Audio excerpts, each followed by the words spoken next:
ವಿಘ್ನರಾಜ ವಿಶುದ್ಧವಾಣಿ ವಿಶಿಷ್ಟ ವಿಷ್ಣು ವಿಶೇಷ ಶಂಕರ ವಾಯು ಜಲ ಗಗನ ಅನಲ ಅಣು ಓಂಕಾರ ಬ್ರಹ್ಮಾಂಡ ಆದಿಮಧ್ಯಾಂತದ ವ್ಯಾಪ್ತಕ್ಕೆ ಸಚ್ಚಿತ್ ಆನಂದ ಆತ್ಮಜ್ಞಾನಕ್ಕೆ ರೂಪು ನೂರರ ಶುದ್ಧ ಚೈತನ್ಯಕ್ಕೆ ನಮೋ ನಮಃ. ಆತ್ಮೀಯ ಭಗವದ್ಗೀತಾ ಜ್ಞಾನ ಯಜ್ಞದ ತಪಸ್ವಿಗಳೇ, ಅಂದರೆ ನಾನು ಏನು ಗಮನಿಸ್ತಾ ಇದ್ದೇನೆಂದರೆ, ದ್ರೋಣಾಚಾರ್ಯರು ನಿಜವಾದ ಕ್ಷತ್ರಿಯರಾಗದ್ದರಿಂದ ಈ ಕರುಣೆ, ಅನುತಾಪ, ಅಯ್ಯೋ ಪಾಪ ಅನ್ನತಕ್ಕಂಥದ್ದು, ಭೂತದಯೆ, ಅನುಕಂಪೆ ಇದೆಲ್ಲ ಅವರಿಗೆ ಬ್ರಾಹ್ಮಣ ಧರ್ಮದಿಂದ ಬಂದುಬಿಟ್ಟಿದೆ. ಏನೋ ಆರೋಪ ಮಾಡಿಕೊಂಡಿದ್ದಾರೆ ಕ್ಷತ್ರಿಯ ಅಂತಂತ, ಅದು ಸುಳ್ಳು. ಆದ್ರಿಂದ ಅವರು ಮಾಡಿದ್ದು ತಪ್ಪು. ಕೊನೆಗೆ ದ್ರೋಣಾಚಾರ್ಯರ ಅವಸಾನದಲ್ಲಿಯೂ ಇದೇ ಅವರಿಗೆ ಉಪದೇಶ ಆಗುತ್ತೆ ಸಪ್ತರ್ಷಿಗಳಿಂದ.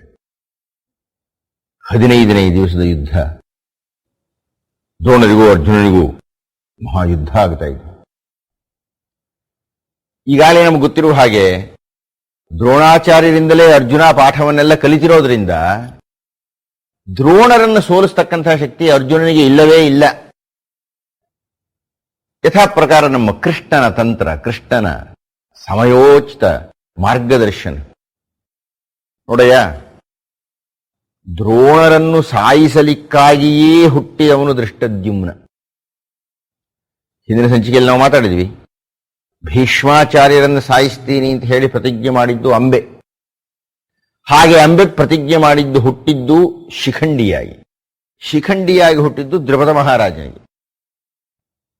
ನಿನ್ನೆ ನಾನು ಮಾತನಾಡ್ತಾ ಹೇಳ್ತಾ ಇದ್ದೆ, ಈ ದ್ರುಪದನನ್ನ ದ್ರೋಣಾಚಾರ್ಯರು ಅವಮಾನ ಮಾಡಿ ಕಳಿಸಿಬಿಟ್ಟಿದ್ದಾರೆ, ಎಡಗಾಲಿನಲ್ಲಿ ಒದ್ದಿದ್ದಾರೆ, ಆತನ ಅರ್ಧ ರಾಜ್ಯವನ್ನು ಕಸಿದುಕೊಂಡಿದ್ದಾರೆ. ಅಹಿಚ್ಛತ್ರ ಅನ್ನತಕ್ಕಂಥದ್ದಕ್ಕೆ ಇವರು ರಾಜರಾಗಿದ್ದಾರೆ. ಮೊದಲು ದ್ರುಪದ ಮಾಡಿದ್ದು ತಪ್ಪೇ, ಈಗ ದ್ರೋಣಾಚಾರ್ಯ ಅವಮಾನ ಮಾಡಿದ್ದಾರೆ. ದ್ರುಪದ ವಾಪಸ್ಸು ರಾಜ್ಯಕ್ಕೆ ಹೋಗಿ ಜನರಿಗೆಲ್ಲ ಈ ವಿಷಯ ಗೊತ್ತಾಗಿ ಬಹಳ ಅವಮಾನಿತನಾಗುವುದಕ್ಕಿಂತ ಮುಂಚೆ ಅವನು ತೀರ್ಮಾನ ಮಾಡಿದ, ನನಗೆ ಅವಮಾನ ಮಾಡಿದ ಈ ದ್ರೋಣಾಚಾರ್ಯರನ್ನ ಅವತ್ತು ಹೇಳಿದರು ರಾಜ್ಯಸಭೆಯಲ್ಲಿ ನಿಂತುಕೊಂಡು, ನಿನ್ನನ್ನು ನಾನು ಸಾಯಿಸಿಬಿಡ್ತೀನಿ ಅಂತ ಹೇಳಿದರು. ಆದರೆ ನಾನು ಸಾಯಿಸಲ್ಲ, ನನ್ನ ಶಿಷ್ಯರಿಂದ ಸಾಯಿಸ್ತೀನಿ ಅಂತ ಹೇಳಿದರು. ಹಾಗೆ ಶಿಷ್ಯರಿಂದ ನನ್ನನ್ನು ಸೋಲಿಸಿದರು. ಈ ಹೊತ್ತು ನನ್ನನ್ನು ಸಾಯಿಸುವುದರ ಬದಲು ತಲೆಗೆ ಒದ್ದು ಕಳಿಸಿದ್ದಾರೆ. ಸಾಯುವುದಕ್ಕಿಂತ ಕಷ್ಟ ಆಗ್ಬಿಡ್ತಿದೆ ಇವಾಗ. ಆದ್ದರಿಂದ ನಾನು ಪ್ರತಿಜ್ಞೆ ಮಾಡ್ತಾ ಇದ್ದೇನೆ, ಈಗ ಆ ದ್ರೋಣಾಚಾರ್ಯ ನಾನು ಸಾಯಿಸಬೇಕು. ಆದರೆ ನಾನು ಸಾಯಿಸಲ್ಲ, ಅವ್ರು ಹೇಳಿದಾಗೇನು. ಶಿಷ್ಯರಿಂದ ನನ್ನನ್ನು ಸಾಯಿಸ್ತೀನಿ ಅಂದ್ರು ನಾನು ಪ್ರತಿಜ್ಞೆ ಮಾಡ್ತಾ ಇದ್ದೇನೆ, ನಾನು ನನ್ನ ಮಗನಿಂದ ಅವನು ಸಾಯಿಸ್ತೀನಿ. ಅದಕ್ಕಾಗಿ ದ್ರುಪದ ಯಥಾ ಪ್ರಕಾರ ಈಗಾಗಲೇ ನಾನು ಮತ್ತೆ ಮತ್ತೆ ಹೇಳ್ತಾ ಇದ್ದೇನೆ, ನಾವು ಏನನ್ನ ಸಾಧಿಸಬೇಕಾಗಿದ್ದರು ತಪಸ್ಸು ಮಾಡಬೇಕು. ತಪಸ್ಸು ತಪಸ್ಸು ತಪಸ್ಸು, ಏನೇ ನಾವು ಸಾಧಿಸಬೇಕಾದ್ರೂ ತಪಸ್ಸು ಮಾಡಬೇಕು. ಎಲ್ಲ ರಾಕ್ಷಸರು ಮಾಡಿದ್ದು ತಪಸ್ಸು, ದೇವತೆಗಳು ಮಾಡಿದ್ದು ತಪಸ್ಸು.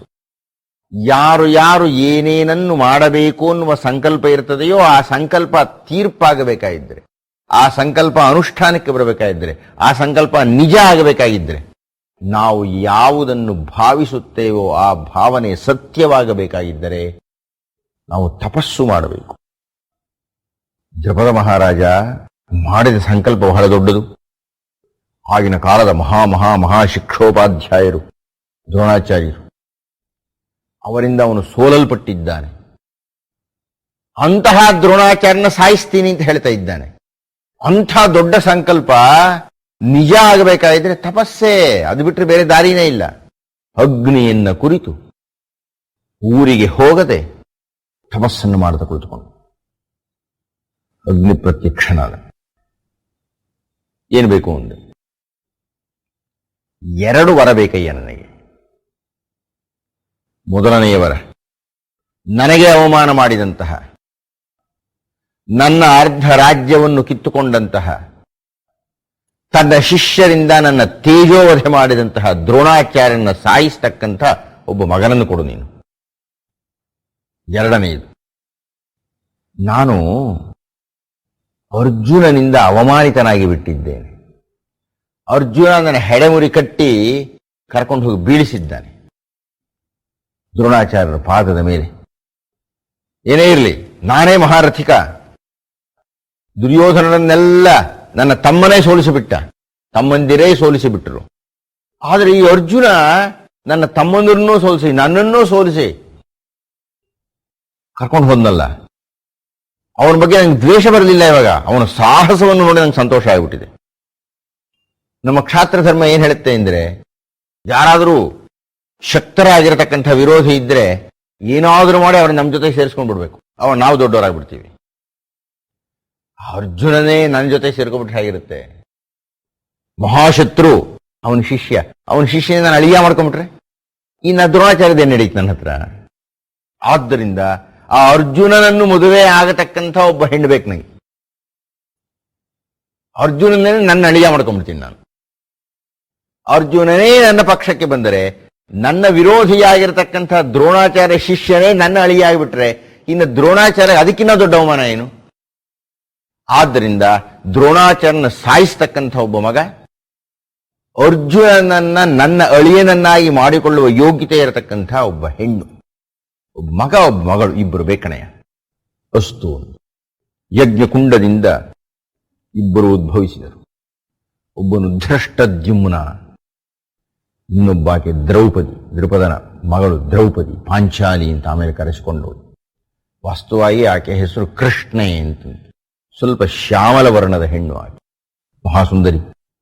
ಕೃಷ್ಣೆ ಯಜ್ಞಕುಂಡದಿಂದ ಬಂದ ಮೇಲೆ ಆಕೆಯನ್ನು ಮಗಳನ್ನಾಗಿ ಸ್ವೀಕಾರ ಮಾಡಿ ದ್ರುಪದ ಹೆಸರಿಟ್ಟ, ದ್ರೌಪದಿ ನೀನು ಅಂತ.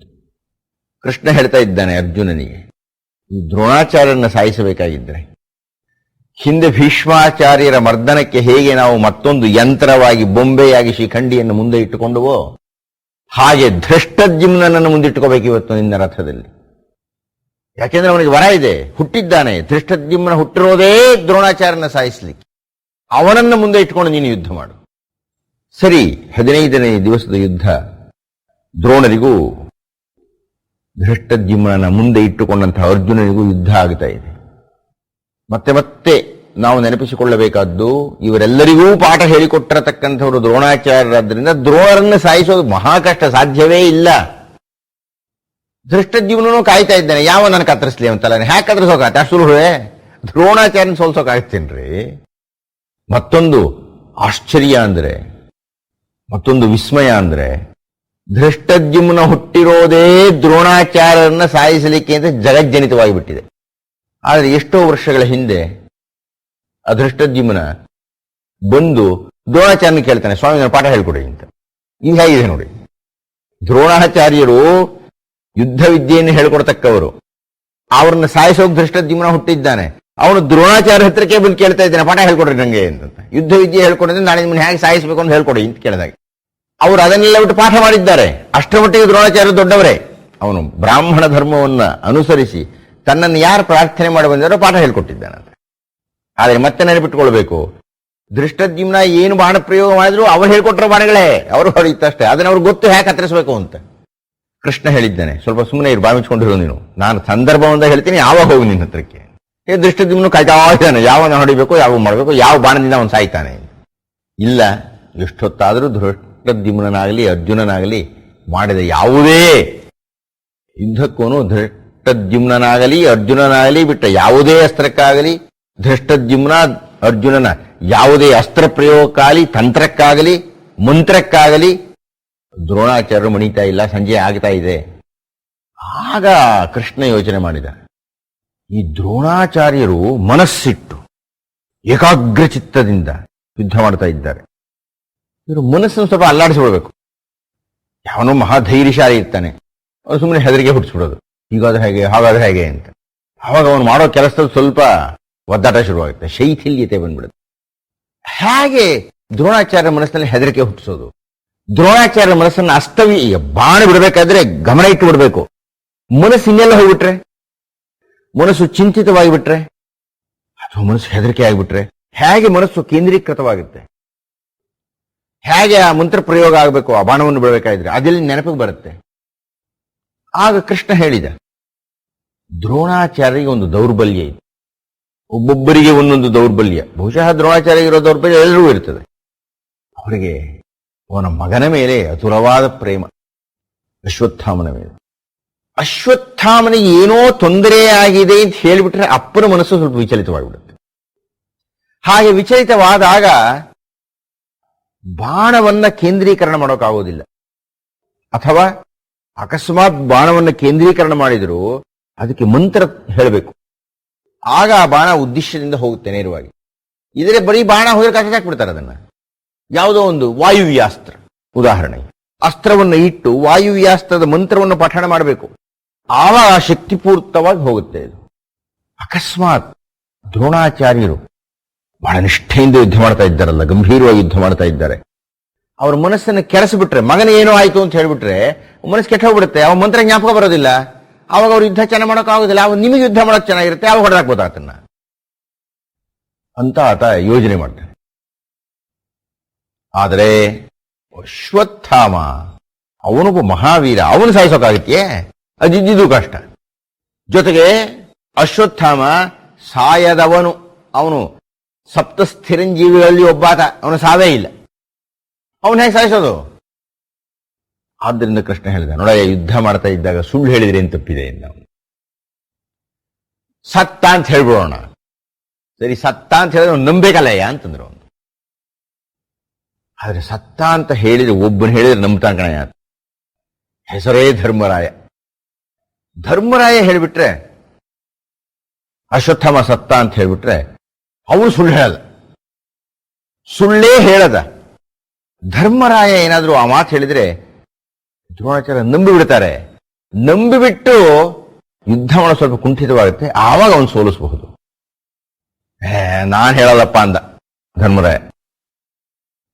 ಕೃಷ್ಣ ಹೇಳಿದ, ನೀ ಯುದ್ಧನೂ ಮಾಡಲ್ಲ, ಸುಳ್ಳು ಹೇಳದ, ಗೆಲ್ಲೋದು ಹೇಗಯ್ಯ? ಸಿಂಹಾಸನ ಹತ್ರ ಬೇಕು ಅಂತೀಯ ನೀನು, ಒಂದು ಪುಟ್ಟ ಸುಳ್ಳು ಹೇಳ್ಬಿಡು, ನಂಗೆ ಬಹಳ ಕಷ್ಟ ಆಗತ್ತಪ್ಪ ಅಂತ. ಆದರೂ ಎಲ್ಲೋ ಧರ್ಮರಾಯ ಸ್ವಲ್ಪ ಒಳಗೆ ಆಸೆ ಇತ್ತು ಆ ಸಿಂಹಾಸನ. ಹೀಗಾಗಿ ಒದಾಡ್ತಾ ಇದ್ದಾಗ ಹೇಳಿದ, ನೋಡು, ಒಂದು ಕೆಲಸ ಮಾಡು, ನೀನೇನು ಅಶ್ವತ್ಥಾಮ ಸತ್ತ ಅಂತ ಹೇಳ್ಬೇಡ, ಅಶ್ವತ್ಥಾಮನ ಹೆಸರಿರತಕ್ಕಂಥ ಆನೆ ಸತ್ತೋಯ್ತು ಅಂತ ಹೇಳು. ಅಲ್ಲೊಂದಷ್ಟು ಆನೆಗಳು ಕೂಡಿಸಿದ್ರು, ಒಂದು ಆನೆ ಇನ್ನೊಂದು ಆನೆ ಜೊತೆ ಯುದ್ಧ ಮಾಡ್ತಾ ಇತ್ತು. ಬಹಳ ದುರ್ಬಲವಾದ ಒಂದು ಆನೆಗೆ ಅಶ್ವತ್ಥಾಮ ಅಂತ ಹೆಸರಿಟ್ಬಿಟ್ಟ ಅವನು. ಬಲವಾದೊಂದು ಆನೆ ಇದೆ ಅಲ್ಲಿ, ಅದಕ್ಕೆ ಭೀಮ ಅಂತಲೇ ಯಾವುದೊಂದು ಹೆಸರಿಟ್ಟ. ಈ ಆನೆ ಬಂದು ಅದನ್ನು ಹೊಡೀತು, ಈ ಆನೆ ಕೆಳಗೆ ಸತ್ತು ಬಿತ್ತು. ಅವ ಧರ್ಮರಾಯ ಕೂದ, ಅಶ್ವತ್ಥಾಮೋ ಹತಃ ಕುಂಜರಃ ಅಂದ ಅವನು. ಸಂಸ್ಕೃತದಲ್ಲಿ ಪದಗಳನ್ನು ಯಾವ್ದು ಎಲ್ಲಿ ಬೇಕಾದ್ರೂ ಹಾಕ್ಬೋದು. ಅಶ್ವತ್ಥಾಮೋ ಹತಃ ಕುಂಜರ, ಅಶ್ವತ್ಥಾಮ ಸತ್ತ ಆನೆ ಎನ್ನುವ ಅಶ್ವತ್ಥಾಮ ಅನ್ನುವ ಅರ್ಥದಲ್ಲಿ. ಅಶ್ವತ್ಥಾಮ ಸತ್ತ ಆನೆ ಹೆಸರಿನದು ಅಂತ. ಅಶ್ವತ್ಥಾಮೋ ಹತಃ ಅಂತ ಹೇಳ್ತಾ ಇದ್ದಾನೆ. ಕುಂಜರಹ ಅಂತ ಧರ್ಮರಾಯನ ಬಾಯಲ್ಲಿ ಬರಬೇಕು. ಅವನು ನಾನು ಸುಳ್ಳು ಹೇಳಲ್ಲ ಅನ್ನೋದನ್ನ ಬಿಟ್ಟುಬಿಟ್ಟು ಸುಳ್ಳು ಹೇಳ್ತೀನಿ ಅಂತ ಸ್ವಲ್ಪ ರಾಜಿ ಮಾಡಿಕೊಂಡು ಅಶ್ವತ್ಥಾಮ ಅನ್ನೋ ಆನೆ ಸಾಯ್ತು ಅಂತ ಹೇಳ್ತೀನಿ ಅಂತ ಹೇಳ್ತಾ ಇದ್ದಾನೆ. ಅಷ್ಟು ಹೇಳೇ ಸಾಕು, ಮುಂದಿನ ನಾನು ನೋಡ್ಕೊಳ್ತೀನಿ ಅಂತಂದ ಕೃಷ್ಣ. ಅಶ್ವತ್ಥಾಮೋ ಹತಃ, ಮುಂದೆ ಕುಂಜರಹ ಹೇಳಬೇಕು. ಅಶ್ವತ್ಥಾಮೋ ಹತಃ ಅಂತೇನೆ ಭಮ್ ಅಂತ ಶಂಖ ಹೋದ್ಬಿಟ್ಟ ಅವನು. ಆ ಕುಂಜರಹ ಕೇಳಿಸ್ಲೇ ಇಲ್ಲ, ಎಲ್ಲರಿಗೂ ಕೇಳಿಸಿದ್ ಬರೀ ಅಶ್ವತ್ಥಾಮ ಹತಃ ಭಮ್ ಭಮ್ ಭಮ್ ಭಮ್ ಭಮ್ ಅಂತ ಶಂಖದ ಸದ್ದು. ಕೇಳಿದವರಲ್ಲಿ ಅಂದ್ಕೊಂಡ್ರು ಅಶ್ವತ್ಥಾಮ ಸತ್ತ, ಅದಕ್ಕೆ ಬಹಳ ಶಂಖನಾದ ಮಾಡ್ತಾ ಇದ್ದಾರೆ ಸಂತೋಷದಿಂದ ಅಂತ. ದ್ರೋಣಾಚಾರ್ಯ ಇದನ್ನು ಕೇಳಿದ್ರು, ಏನಿದು ಅಶ್ವತ್ಥಾಮ ಸತ್ನ, ನನ್ನ ಮಗ ಸತ್ನ? ಅವರಿಗೆ ಎದೆ ನಡುಗಿಬಿಡ್ತು. ಮುಂದೆ ಧರ್ಮರಾಯನಿಗೆ ಸ್ವರ್ಗಕ್ಕೆ ಹೋಗೋದಕ್ಕಿಂತ ಮುಂಚೆ ನರಕ ದರ್ಶನವಾಗತ್ತೆ ಅನ್ನೋದಕ್ಕೆ ಇದು ಕಾರಣ. ಅವನು ಸುಳ್ಳು ಹೇಳಿಬಿಟ್ಟ, ಅರ್ಧಂಬರ್ಧ ಸುಳ್ಳು ಹೇಳಿದ್ರು ಸುಳ್ಳು ಹೇಳಿನಲ್ಲ ಅವನು, ಸುಳ್ಳು ಹೇಳೋ ಮನಸ್ಸು ಬಂತಲ್ಲ, ಅಷ್ಟು ಸಾಕು ಅವನು. ಆದರೂ ದ್ರೋಣಾಚಾರ್ಯ ಪೂರಾ ನಂಬಲಿಲ್ಲ ಇದನ್ನು. ಏನೋ ಕುತಂತ್ರ ಇದೆ ಇದರೊಳಗೆ ಅಂತ ಅನ್ನಿಸ್ತವ್ರಿಗೆ. ನನ್ನ ಮಗನ್ನ ಸಾಯಿಸೋಕ್ ಸಾಧ್ಯನೇನ್ರಿ ಅಂತವ್ರು ಯುದ್ಧ ಮುಂದುವರಿಸೇ ಬಿಟ್ರು. ಆಗ ಸಪ್ತರ್ಷಿಗಳು ಕೆಳಕ್ಕೆ ಇಳಿದು ಬಂತು. ಅವರು ಹೇಳ್ತಾರೆ ದ್ರೋಣಾಚಾರ್ಯರಿಗೆ, ನಾನು ಆಗಲಿಂದ ಯಾವ ಅಂಶವನ್ನು ಒತ್ತಿ ಮಾತನಾಡ್ತಾ ಇದ್ದನೋ ಅದನ್ನ ಹೇಳ್ತಾರೆ ಅವರು. ದ್ರೋಣಾಚಾರ್ಯ, ಏನ್ ಮಾಡ್ತಾ ಇದ್ದೀರಿ ನೀವು? ನೀವು ಋಷಿಗಳು, ಭರದ್ವಾಜ ಮಹರ್ಷಿಗಳ ಮಕ್ಕಳು ನೀವು. 5 ದಿವಸದಿಂದ ಏನ್ ಮಾಡ್ತಾ ಇದ್ದೀರಿ? ಬರೀ ಪ್ರಾಣಿ ಹಿಂಸೆ ಮಾಡ್ತಾ ಇದ್ದೀರಿ, ಸಾಯಿಸ್ತಾ ಇದ್ದೀರಿ. ಎಷ್ಟು ಜನರನ್ನು ಸಾಯಿಸಿಬಿಟ್ಟಿದ್ದೀರಿ ಈಗಾಗಲೇ ನೀವು. ಅದು ನಿಮ್ಮ ಧರ್ಮವಾ?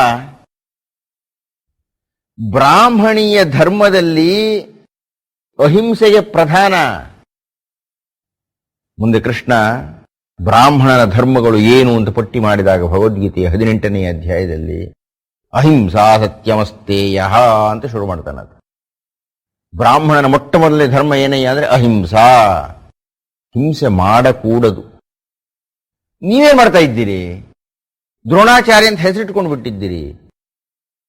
5 ದಿವಸದಿಂದ ಬರೀ ನರಮೇಧ ಮಾಡ್ತಾ ಇದ್ದೀರಿ. ಅದು ನಿಮ್ಮ ಧರ್ಮವ? ಅದು ಕ್ಷಾತ್ರ ಧರ್ಮ. ನಿಮ್ಮದಲ್ಲದ ಧರ್ಮವನ್ನು ನೀವು ಯಾಕೆ ಮಾಡ್ತಾ ಇದ್ದೀರಿ? ಆದ್ದರಿಂದ ದಯವಿಟ್ಟು ನೀವು ಶಸ್ತ್ರ ಸನ್ಯಾಸ ಮಾಡಿ ಅಂತ ಸಪ್ತರ್ಷಿಗಳು ದ್ರೋಣಾಚಾರ್ಯರಿಗೆ ಪ್ರಭಾವಯುತವಾಗಿ ಮಾತನಾಡಿ ಅಂತರ್ಧಾನವಾಗ್ತಾರೆ. ಇದು ದ್ರೋಣಾಚಾರ್ಯರ ಮನಸ್ಸಿನ ಪರಿವರ್ತನೆಗೆ ಕಾರಣ ಆಗಿಬಿಡುತ್ತೆ. ಅಷ್ಟು ಹೊತ್ತಿಗೆ ಭೀಮ ಪಕ್ಕದಲ್ಲಿ ಬಂದು ನಿಂತ್ಕೊಂಡು ಹೀಯಾಳಿಸ್ತಾನೆ. ಎಂಥ ಮೇಷ್ಟ್ರಯ್ಯ ನೀನು ಬ್ರಾಹ್ಮಣನೇನಯ್ಯ, ನಿನ್ನ ಗುರುವೇನೇ, ನಿನ್ನ ಮಗ ಸತ್ತು ಬಿದ್ದಿದ್ದಾನೆ. ಧರ್ಮರಾಯ ಹೇಳಿದ್ದಕ್ಕೆ ದ್ರೋಣಾಚಾರ್ಯರು ಅಷ್ಟು ಬೆಲೆ ಕೊಡದೇ ಇದ್ರು. ಈಗ ಭೀಮ ಮತ್ತೊಂದು ಚುಚ್ತಾ ಇದ್ದಾನೆ. ಅವನು ಹೇಳ್ತಾನೆ, ನಾನು ಸುಳ್ಳು ಹೇಳಿದ್ರು ಏನು ಚಿಂತೆ ಇಲ್ಲ ಬಿಡ, ನಾವು ಹೋಗಿ ಹೇಳ್ತಾ ಸತ್ತ ಅಂತಲೇ ಹೇಳ್ಬಿಡ್ತೀನಿ. ಚುಚ್ತಾ ಇದ್ದಾನೆ. ಒಂದ್ ಕಡೆ ಭೀಮ ಚುಚ್ತಾ ಇದ್ದಾನೆ. ಸಪ್ತರ್ಷಿಗಳು ಹೇಳಿದ್ದಾರೆ, ಧರ್ಮರಾಯ ಬೇರೆ ಹೇಳ್ಬಿಟ್ಟಿದ್ದಾನೆ, ನಂಗೆ ನಂಬೋಕಾಗ್ತಾ ಇಲ್ಲ. ಆದರೂ ಅಕಸ್ಮಾತ್ ಏನಾದರೂ ನನ್ನ ಮಗ ಸತ್ತು ಹೋಗ್ಬಿಟ್ಟಿದ್ರೆ ಹಾಗಾದೊಂದು ಕೆಲಸ ಮಾಡ್ತೀವಿ. ಅದು ಹೇಗೆ ಸತ್ತ ಅವನು? ನಾನು ಹೋಗಿ ಯಮಲೋಕಕ್ಕೆ ಹೋಗಿ ಅಲ್ಲಿ ವಿಚಾರಿಸ್ಕೊಂಡು ಬರ್ತೀನಿ ಯಮಧರ್ಮರಾಯನ. ಅದು ಹೇಗೆ ಸಾಯಿಸ್ತೇನೆ ನನ್ನ ಮಗನ ಇಷ್ಟು ಸುಲಭ, ನೀನು ಸಾಯಿಸೋಕೆ ಸಾಧ್ಯ ಇಲ್ಲ ಅವನ್ನ ಅಂತ ಹೇಳಿ ವಿಚಾರಿಸ್ಕೊಂಡು ಬರ್ತೀನಿ. ಅಷ್ಟು ಹೊತ್ತಿನ ತನಕ ದ್ರೋಣಾಚಾರ್ಯ ಘೋಷಣೆ ಮಾಡ್ತಾರೆ, ನಾನು ಯುದ್ಧವನ್ನು ನಿಲ್ಲಿಸಿದ್ದೇನೆ, ಶಸ್ತ್ರ ಸನ್ಯಾಸ ಮಾಡಿದ್ದೇನೆ. ಯುದ್ಧ ಭೂಮಿಯಲ್ಲಿ ನಡೆಯತಕ್ಕಂಥ 3ನೆಯ ಶಸ್ತ್ರ ಸನ್ಯಾಸನ ಇದು. ಮೊದಲು ಅರ್ಜುನ ಶಸ್ತ್ರ ಸನ್ಯಾಸ ಮಾಡ್ತಾನೆ. 2ನೇ ಬಾರಿ ಭೀಷ್ಮಾಚಾರ್ಯರು ಶಸ್ತ್ರ ಸನ್ಯಾಸ ಮಾಡ್ತಾರೆ. 3ನೇ ದ್ರೋಣಾಚಾರ್ಯ ಶಸ್ತ್ರ ಸನ್ಯಾಸ ಮಾಡ್ತಾರೆ. ನಾನು ಅದನ್ನು ಅರ್ಜುನನ ಶಸ್ತ್ರ ಸನ್ಯಾಸದ ಸಂದರ್ಭದಲ್ಲಿ ಮಾತಾಡ್ತೀನಿ.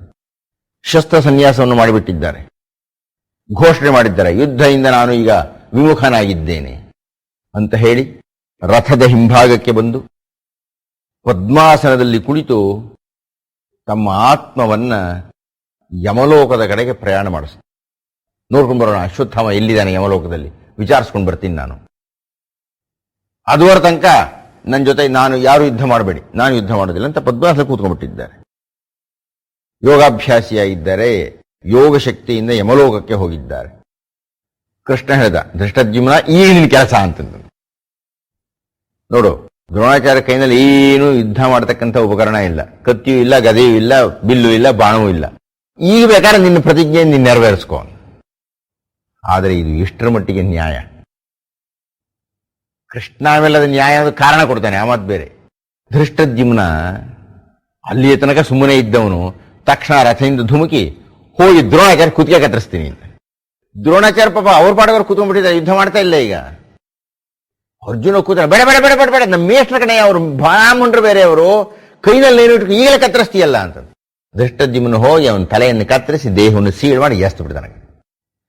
ದ್ರೋಣಾಚಾರ್ಯರಿಗೆ ಆದಂಥ ಈ ಸ್ಥಿತಿ, ಈ ಅವಸಾನ ಬಹಳ ದಾರುಣವಾದದ್ದು, ಬಹಳ ಮನಸ್ಸು ನೋಯತಕ್ಕದ್ದು.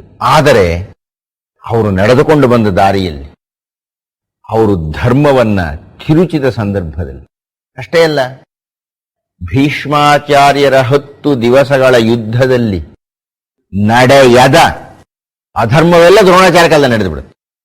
ನಾನದನ್ನ ಕರ್ಣನ ಪಾತ್ರವನ್ನು ಮಾತಾಡಿದಾಗ ಮಾತಾಡ್ತೇನೆ. ಯಾವ ಮಟ್ಟದ ಅನ್ಯಾಯ ಅಧರ್ಮಗಳು ದ್ರೋಣಾಚಾರ್ಯರಿಂದ ನಡೆಯಲ್ಪಟ್ಟಿತು ಅಂತ. ಈ ಕಡಿಮೆ ಬೆರಳು ತಗೊಂಡ್ರು, ಗುರುವಾದವನ್ನು ಮಾಡಕೂಡದಂತಹ ಕೆಟ್ಟ ಕೆಲಸವನ್ನು ಮಾಡಿದರು. ದುರ್ಯೋಧನೆಗೆ ಮಾತು ಕೊಟ್ಟು ತಪ್ಪಿ ಅರ್ಜುನ ಒಳಕ್ಕೆ ಕಳಿಸಿದರು. ಅಂತಹ ದ್ರೋಣಾಚಾರ್ಯರ ಆ ಕೃತ್ಯಗಳನ್ನು ಖಂಡಿಸಿ ಸಪ್ತರ್ಷಿಗಳೇ ಮಾತನಾಡಿದರು. ತನ್ನ ಧರ್ಮವನ್ನು ಬಿಟ್ಟು ಕೇವಲ ಕೊಲೆಯನ್ನು ಮಾಡ್ತಾ ಇದ್ದಾನೆ ಅಂತ. ಈ ಎಲ್ಲ ತಪ್ಪುಗಳಿಂದಾಗಿ ದ್ರೋಣಾಚಾರ್ಯರ ಅವಸಾನ. ಬಹಳ ದೊಡ್ಡ ಉಪಾಧ್ಯಾಯರು, ಕಟಕಾಚಾರ್ಯರು ಅವರು, ಪಾಂಡವರಿಗೂ ಕೌರವರಿಗೂ ಇಬ್ಬರಿಗೂ ಪಾಠ ಹೇಳಿಕೊಟ್ಟಂತಹ ಮಹಾತ್ಮರವರು. ಭೀಷ್ಮಾಚಾರ್ಯರೇ ದ್ರೋಣಾಚಾರ್ಯರನ್ನು ಮನ್ನಿಸಿದವರು ಅವರು, ಭರದ್ವಾಜ ಋಷಿಗಳ ಮಕ್ಕಳು ಅವರು, ಪರಶುರಾಮರೇ ಅವರಿಗೆ ಅಕ್ಷಯ ತೂಣೀರವನ್ನು ಕೊಟ್ಟಿದ್ದು. ಅಷ್ಟೆಲ್ಲ ದೊಡ್ಡ ವ್ಯಕ್ತಿಯಾಗಿದ್ದ ದ್ರೋಣಾಚಾರ್ಯರ ಸಾವು ಅತ್ಯಂತ ಹೀನಾಯವಾಗಿ ಆಗಿಬಿಡ್ತು. ಯಾಕೆ ಅಂದರೆ ಅವರು ತಮ್ಮ ಧರ್ಮ ಪರಿಪಾಲನೆಯಲ್ಲಿ ವಿಕಲ್ಪ ಮಾಡಿಬಿಟ್ಟಿದ್ದರಿಂದ. ದ್ರೋಣಾಚಾರ್ಯರ ಬಗ್ಗೆ ಎಷ್ಟು ಸಾಕು ಅಂತ ಕಾಣುತ್ತೆ. ಭೀಷ್ಮದ್ರೋಣ ತಟ ಜಯದ್ರಥ ಜಲ ಗಾಂಧಾರ ನೀಲೋತ್ಪಲ. ಮಧುಸೂದನ ಸರಸ್ವತಿಗಳು ದುರ್ಯೋಧನನ ಪಾಳೆಯದ ಪ್ರಮುಖರನ್ನು ಕುರಿತು ಮಾತನಾಡ್ತಾ ಇದ್ದಾರೆ. ಮುಂದಿನ ವ್ಯಕ್ತಿ ಜಯದ್ರಥ, ಭೀಷ್ಮದ್ರೋಣ ತಟ. ಮೊನ್ನೆಯಿಂದ ನಾವು ಚಿಂತನೆ ಮಾಡ್ತಾ ಇದ್ದೇವೆ. ಆ ರಣನದಿ ಅಂದ್ರೆ ಯುದ್ಧ ಭೂಮಿಯಲ್ಲಿ ಹರಿಯುತ್ತಾ ಇರತಕ್ಕಂತಹ ನದಿ, ಆ ರಣನದಿಯ ಎರಡು ದಡಗಳಾಗಿ ಭೀಷ್ಮಾಚಾರ್ಯರು ದ್ರೋಣಾಚಾರ್ಯರು ಇದ್ದಾರೆ. ಆ ನದಿ ಹರಿತಾ ಇದೆಯಲ್ಲಪ್ಪ, ಯಾವ ನದಿ ಅದು? ಆ ರಣನದಿ ಯಾವುದು? ಇನ್ನೇನು ಯುದ್ಧರಂಗದಲ್ಲಿ ಗಂಗಾ ನದಿ ಹರ್ಕೊಂಡು ಬರ್ತೀಯೇ? ಅದು ಬರತಕ್ಕಂಥ ಬರೀ ರಕ್ತದ ಕಾಲುವೆ ಇದು. ಭೀಷ್ಮದ್ರೋಣ ತಟ ಜಯದ್ರಥ ಜಲ. ಆ ರಕ್ತ ನದಿ ಯಾವುದಯ್ಯ ಅಂದ್ರೆ ಅದು ಜಯದ್ರಥಯ. ಜಯದ್ರಥ ಯಾರಿ ಜಯದ್ರಥ? ಸಿಂಧು ಅನ್ನತಕ್ಕಂಥ ಒಂದು ದೇಶದ ಅಧಿಪತಿ. ಸಿಂಧು ದೇಶದ ಅಧಿಪತಿಯಾದ್ದರಿಂದ ಅವನನ್ನು ಸೈಂಧವ ಅಂತ ಕರೆದರು. ಧೃತರಾಷ್ಟ್ರನಿಗೆ 100 ಮಂದಿ ಮಕ್ಕಳು. ದುರ್ಯೋಧನ, ದುಶ್ಯಾಸನ, ವಿಕರ್ಣ, ಇಂತಹ 100 ಮಂದಿ ಮಕ್ಕಳು. ಆ 100 ಮಂದಿ ಮಕ್ಕಳ ಕೊನೆಯಲ್ಲಿ ದುಶ್ಶಳೆ ಎನ್ನತಕ್ಕಂಥ ಒಬ್ಬ ಮಗಳು ಧೃತರಾಷ್ಟ್ರನಿಗೆ, ದುರ್ಯೋಧನನ ಸೋದರಿ. ಆ ದುಶ್ಶಳೆಯನ್ನ ಈ ಸೈಂಧವ ಮದುವೆಯಾಗಿತ್ತು. ಹೀಗಾಗಿ ದುರ್ಯೋಧನ ಇತ್ಯಾದಿಗಳಿಗೆ ಸೋದರ ಮಾವ. ಅದನ್ನು ನಾನು ಮುಂದಿನ ಸಂಚಿಕೆಯಲ್ಲಿ ಚಿಂತನೆ ಮಾಡ್ತೀನಿ ಅಂತ ಹೇಳ್ತಾ ಇಂದಿನ ಉಪನ್ಯಾಸವನ್ನು ಮುಕ್ತಾಯ ಮಾಡ್ತಾ ಇದ್ದೇನೆ. ನಮಸ್ಕಾರ. ವಿಘ್ನರಾಜ ವಿಶುದ್ಧವಾಣಿ ವಿಶಿಷ್ಟ ವಿಷ್ಣು ವಿಶೇಷ ಶಂಕರ. ವಾಯು ಜಲ ಗಗನ ಅನಲ ಅಣು ಓಂಕಾರ ಬ್ರಹ್ಮಾಂಡ ಆದಿಮಧ್ಯಾಂತದ ವ್ಯಾಪ್ತಕ್ಕೆ ಸಚ್ಚಿತ್ ಆನಂದ ಆತ್ಮಜ್ಞಾನಕ್ಕೆ ರೂಪು 100ರ ಶುದ್ಧ ಚೈತನ್ಯಕ್ಕೆ ನಮೋ ನಮಃ. ಆತ್ಮೀಯ ಭಗವದ್ಗೀತಾ ಜ್ಞಾನ ಯಜ್ಞದ ತಪಸ್ವಿಗಳೇ, ಸಿಂಧು ದೇಶದ ಅಧಿಪತಿಯಾದ ಈ ಸೈಂಧವ ಒಮ್ಮೆ ವಿಷಯವನ್ನು ಕೇಳಿದ. ಏನಂತ? ಪಾಂಡವರು ಈಗ ವನವಾಸದಲ್ಲಿ ಇದ್ದಾರೆ, ದುರ್ಯೋಧನ ಇತ್ಯಾದಿಗಳು ಸೋಲಿಸಿಬಿಟ್ಟಿದ್ದಾರೆ ವ್ಯೂಹದಲ್ಲಿ, ದ್ಯೂತದಲ್ಲಿ ಸೋತು ಅವರು ಅರಣ್ಯಕ್ಕೆ ಹೋಗಿದ್ದಾರೆ, ಏಕಾಂತದಲ್ಲಿದ್ದಾರೆ, ರಾಜ್ಯವಿಲ್ಲ, ಕೋಶವಿಲ್ಲ, ಸೈನಿಕರಿಲ್ಲ, ರಕ್ಷಣೆ ಇಲ್ಲ, ಯಾವುದೋ ಒಂದು ಆಶ್ರಮದಲ್ಲಿದ್ದಾರೆ.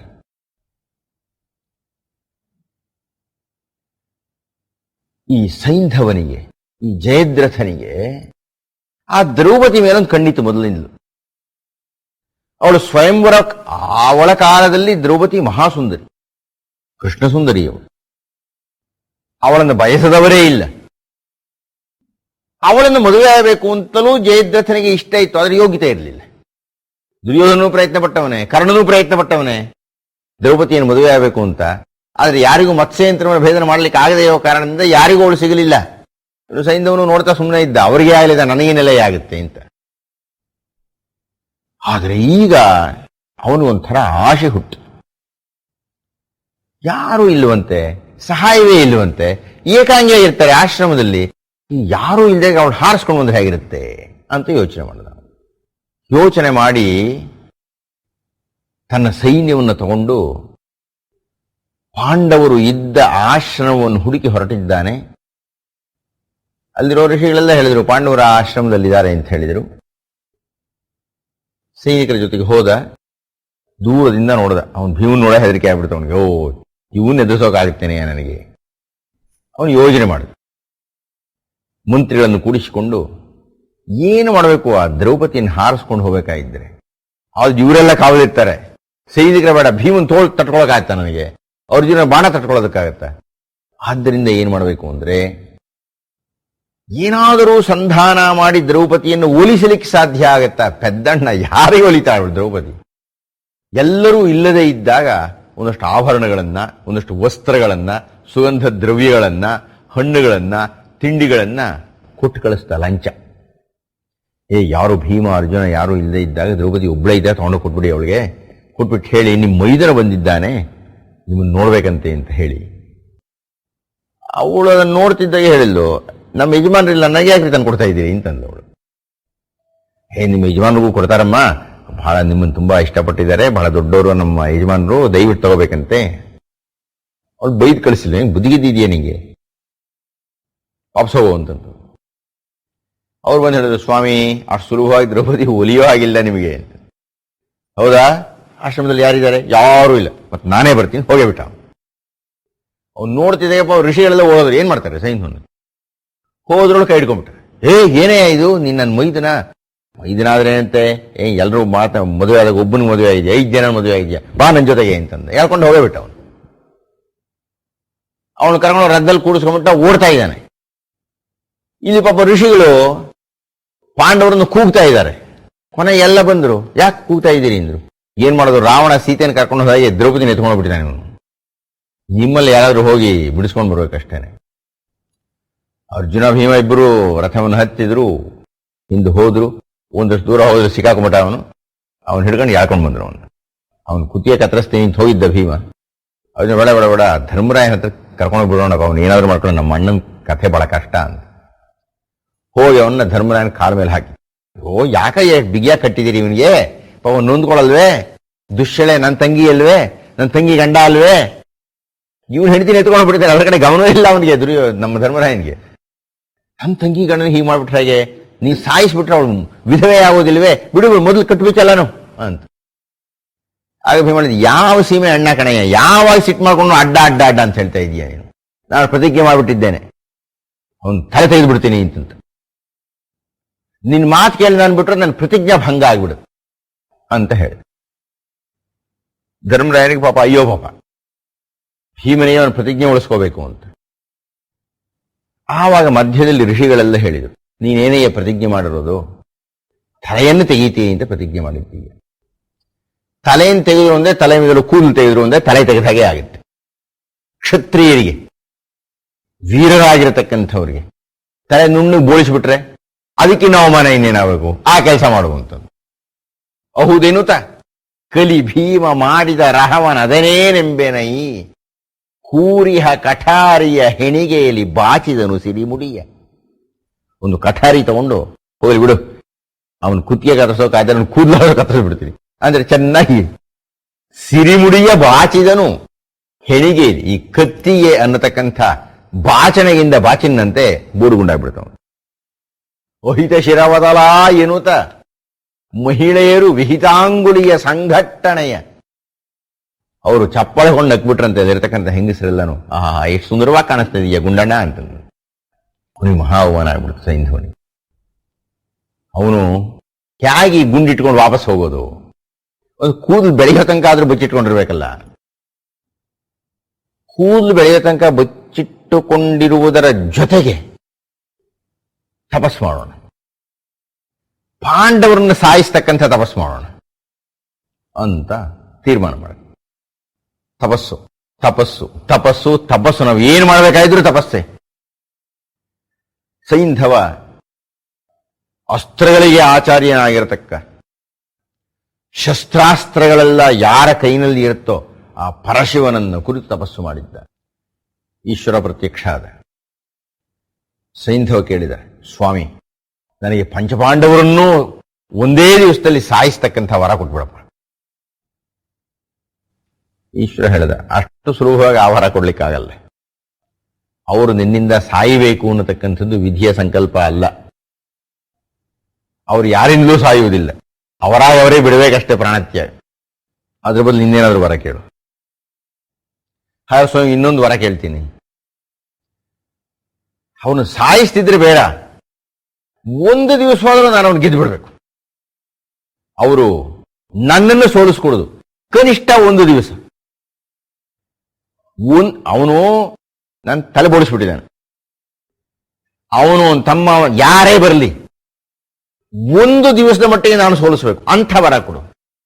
ಈಶ್ವರ ಹೇಳಿದ, ಆ ವರ ಕೊಡಬಹುದು, ಆದರೆ ಒಂದೇ ಒಂದು ಪುಟ್ಟ ಸಮಸ್ಯೆ ಇದೆ ಎದುರಿಗೆ. ಏನು?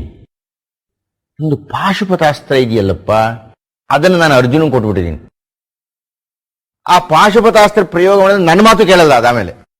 ಹಾಗಾಗಿ ಅರ್ಜುನನನ್ನ ನೀನು ಒಂದು ದಿವಸದ ಮಟ್ಟಿಗೆ ಸೋಲಿಸ್ತೀನಿ ಅನ್ನೋ ಶಕ್ತಿ ಕೊಡೋದು ನನಗೆ ಕಷ್ಟ ಆಗ್ತಾ ಇದೆ. ಹೋಗಲಿ ಬಿಡಿ ಸ್ವಾಮಿ, ಅರ್ಜುನ ಬಿಟ್ಟು 4 ಜನ ಸೋಲ್ಸಕ್ಕಾದ್ರೂ ಅನುಮತಿ ಕೊಟ್ಬಿಡಿ ನನಗೆ ಒಂದು ದಿವಸ. ಆಯ್ತು, ಒಂದು ದಿವಸದ ಮಟ್ಟಿಗೆ ನೀನು ಪಾಂಡವರಲ್ಲಿ ಅರ್ಜುನನನ್ನು ಬಿಟ್ಟು ಇನ್ನು ಎಲ್ಲರನ್ನೂ ಸೋಲಿಸೋದು ಕಣ, ನೀನು ವರ ಕೊಟ್ಬಿಟ್ಟಿದ್ದೀನಿ. ಈ ಯುದ್ಧ ನಡೆಯುತ್ತಾ ಇದ್ದ ಸಂದರ್ಭದಲ್ಲಿ ದ್ರೋಣಾಚಾರ್ಯರು ಹೇಳಿದ್ರು, ಧರ್ಮರಾಯನ ಸರ ಹೇಳಿದಿಲ್ಲ, ಧರ್ಮರಾಯನ ಸರ ಹೇಳಿದಿಲ್ಲ ಅಂತ ಹೇಳ್ತಾ ಇದೆಯಲ್ಲ ದುರ್ಯೋಧನ, ನನಗೆ ಒಂದು ಸಮಸ್ಯೆ ಇದೆ ಕಣಯ್ಯ. ಅರ್ಜುನ ಇದಾನಲ್ಲ, ಎಲ್ಲ ನಾನೇ ಪಾಠ ಹೇಳ್ಕೊಟ್ಬಿಟ್ಟಿದ್ದೀನಿ ಅವನಿಗೆ. ಅವನ ಗುಟ್ಟೆಲ್ಲ ನನಗೆ ಗೊತ್ತು, ನನ್ನ ಗುಟ್ಟೆಲ್ಲ ಅವನಿಗೆ ಗೊತ್ತು.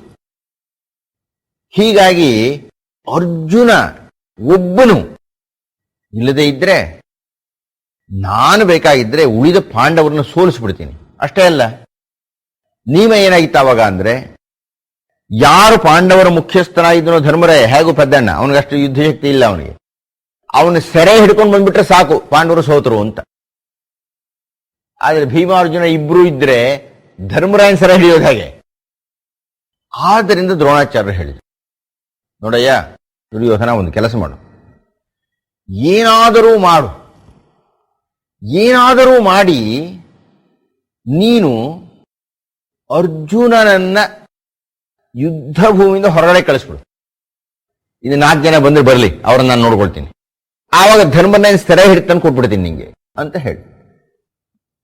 ದುರ್ಯೋಧನ ಒಪ್ಪಿಕೊಂಡು ಒಂದು ನಿರ್ಣಯಕ್ಕೆ ಬಂದ. ನಾಳನೆಯ ದಿವಸದ ಯುದ್ಧದಲ್ಲಿ ಒಂದು ವ್ಯೂಹವನ್ನು ರಚನೆ ಮಾಡಿ,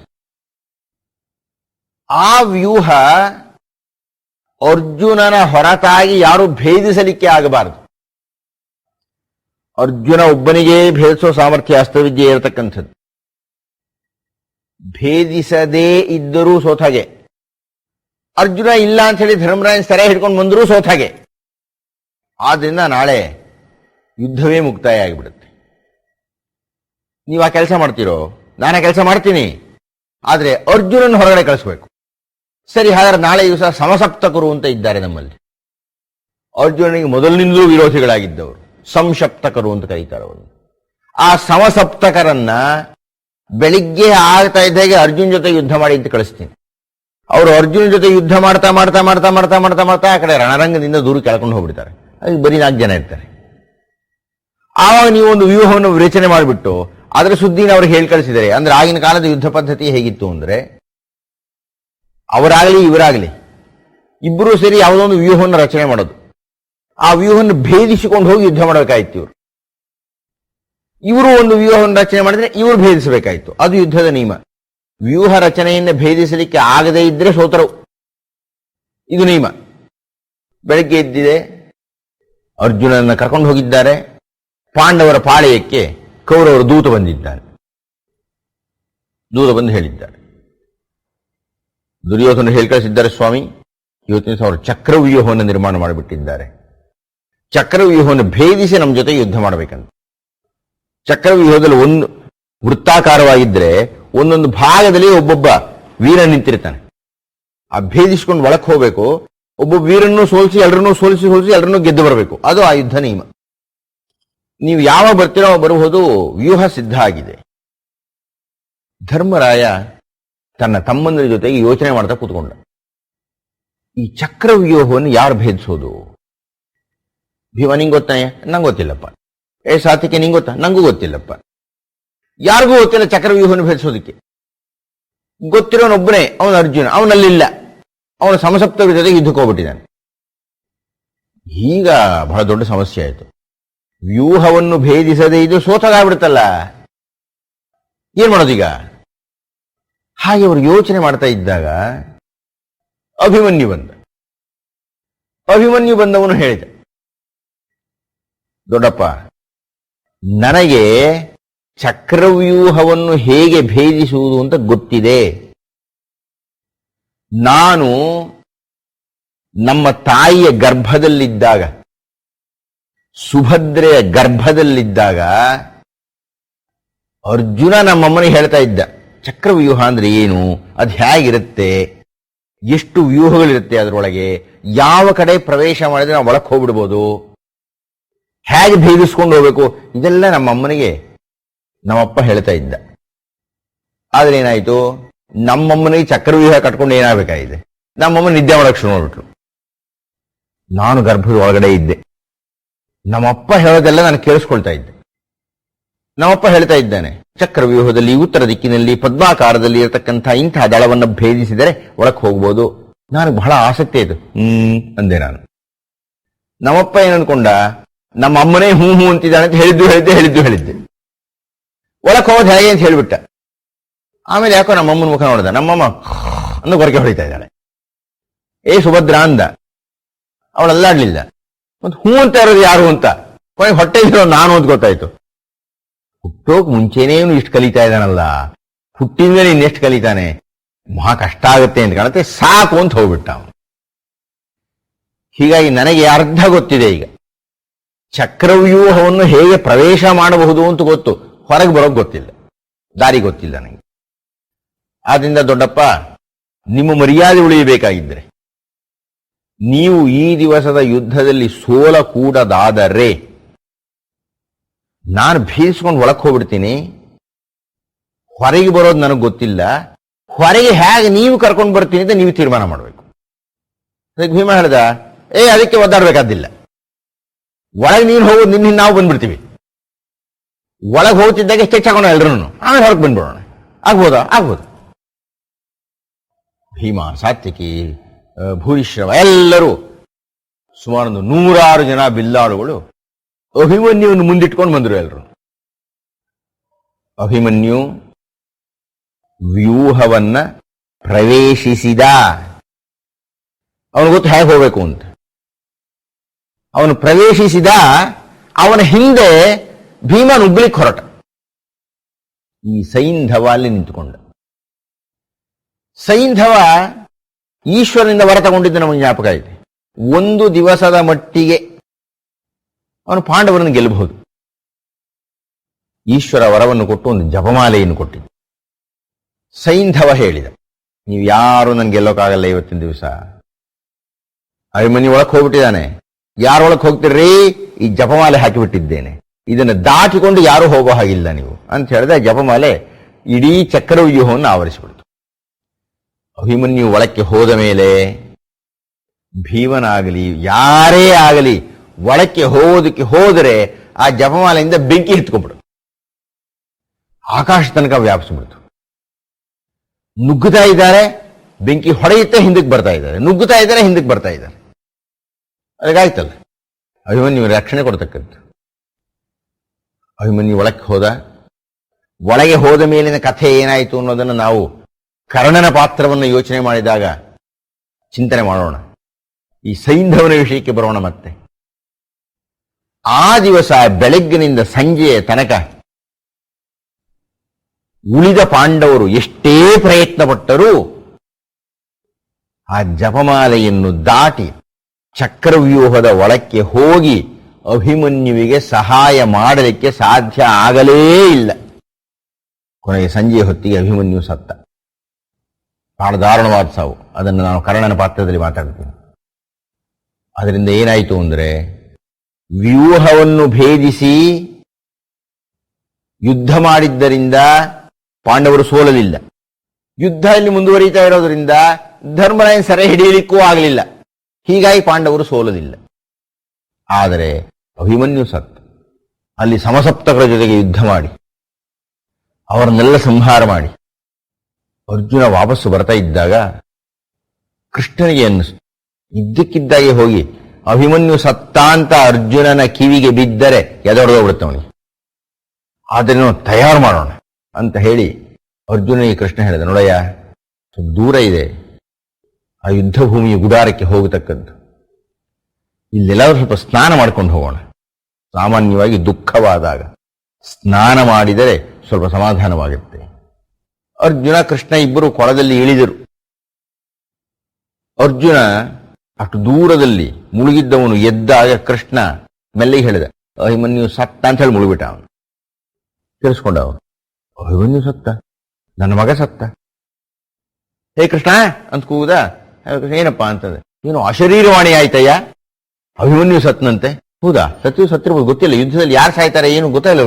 ನಡಿ ನೋಡೋಣ ಅಂತ ಅಂದ್ರೆ ಅರ್ಜುನ ನಾಳೆ ತಯಾರು ಮಾಡಿದ ಅವನು, ನಿನ್ನ ಮಗ ಸತ್ತಿದ್ದಾನೆ, ಸತ್ತಿರಬಹುದು ಅಂತ. ಗುಡಾರಕ್ಕೆ ಸಂಜೆ ವಾಪಸ್ಸು ಬಂದರೆ ಅರ್ಜುನನಿಗೆ ಬರೀ ಮರಣ ವಾರ್ತೆ, ಮರಣ ಸದೃಶವಾಗಿರತಕ್ಕಂಥ ಮೌನ. ಹೋದ್ರೆ ಧರ್ಮರಾಯ ತಲೆ ಮೇಲೆ ಕೈ ತುಂಬ ಕೂತ್ಕೊಂಡ್ಬಿಟ್ಟಿದ್ದಾನೆ. ಏನಪ್ಪಾ ಅಂತಂದ, ನಿನ್ನ ಮಗ ಎಷ್ಟು ಇವತ್ತು ಯುದ್ಧದಲ್ಲಿ ಹೋಗಿಬಿಟ್ಟ ಕಣಯ್ಯ. ಅರ್ಜುನಿಗೆ ಮಹಾ ಸಿಟ್ಟು ಬಂತು. ನನ್ನ ಮಗನ್ ಸಾಯಿಸೋಕ್ ಬಿಟ್ಟಿದ್ಯಾ, ನಿನ್ ತಲೆ ತೆಗಿತೀನಿ ಇಂದ ಅವನು. ಧರ್ಮರಾಯನ್ ಕೂತಿದ್ದು ದಂಡ ಇಲ್ಲಿ, ನನ್ನ ಮಗ ಸತ್ತು ಹೋಗ್ಬಿಟ್ಟಿದ್ದಾನೆ, ಆ ವಾರ್ತೆ ನನಗೆ ಹೇಳ್ತೀನಿ, ನೀನೇನ್ ಮಾಡ್ತಾ ಇದ್ದೀಯಾ? ಮನೆ ಬಹಳ ದೊಡ್ಡ ನಾಟಕ ಆಗುತ್ತೆ. ಧರ್ಮರಾಯನ್ ಸಮಾಧಾನ ಮಾಡೋದು, ಅರ್ಜುನನ ಸಮಾಧಾನ ಮಾಡೋದು. ಹಾಗಾದರೆ ಯಾರು ನನ್ನ ಮಗನನ್ನ ಸಾಯಿಸಿದ್ದು? ಮಗ ಯಾರಿಂದಲಾದರೂ ಸಾಯಿಸಲ್ಪಡಲಿ, ಆದರೆ ಅಭಿಮನ್ಯುವನ್ನು ಅವನು ಸಾಯಿಸಲಿಲ್ಲ. ಅವನಿಗೆ ರಕ್ಷಣೆ ಕೊಡಲಿಕ್ಕೆ ನಾವು ಹೋಗ್ತಾ ಇದ್ವಲ್ಲ, ನಮ್ಮನ್ನ ಸೈಂಧವ ತಡೆದ. ಸೈಂಧವ ತಡೆದಿದ್ದರಿಂದ, ನಾವು ಯಾರು ಅಭಿಮನ್ಯುವಿಗೆ ರಕ್ಷಣೆ ಕೊಡದೇ ಇದ್ದದ್ದರಿಂದ ಅಭಿಮನ್ಯುವಿನ ಸಾವಿಗೆ ಕಾರಣ ಯಾರಯ್ಯ ಅಂದ್ರೆ ಸೈಂಧವನೇ ಅಂತ ಹೇಳಿ. ಆಗ ಅರ್ಜುನ ಪ್ರತಿಜ್ಞೆ ಮಾಡಿದ, ಆ ಸೈಂಧವನನ್ನ ನಾನು ನಾಳೆಯ ಸಂಜೆ ಸೂರ್ಯ ಮುಳುಗುವುದರ ಒಳಗಾಗಿ ಸಾಯಿಸ್ತೀನಿ, ಇಲ್ಲದೇ ಇದ್ರೆ ಅಗ್ನಿ ಪ್ರವೇಶ ಮಾಡ್ತೀನಿ. ಜಯದ್ರಥ ಜಲ. ಈ ಶ್ಲೋಕದ ಈ ಭಾಗವನ್ನು ನಾನು ಮುಂದಿನ ಉಪನ್ಯಾಸದಲ್ಲಿ ಮುಕ್ತಾಯ ಮಾಡ್ತೀನಿ ಅಂತ ಹೇಳ್ತಾ ಇಂದಿನ ಉಪನ್ಯಾಸವನ್ನು ಮುಕ್ತಾಯ ಮಾಡ್ತಾ ಇದ್ದೇನೆ. ನಮಸ್ಕಾರ.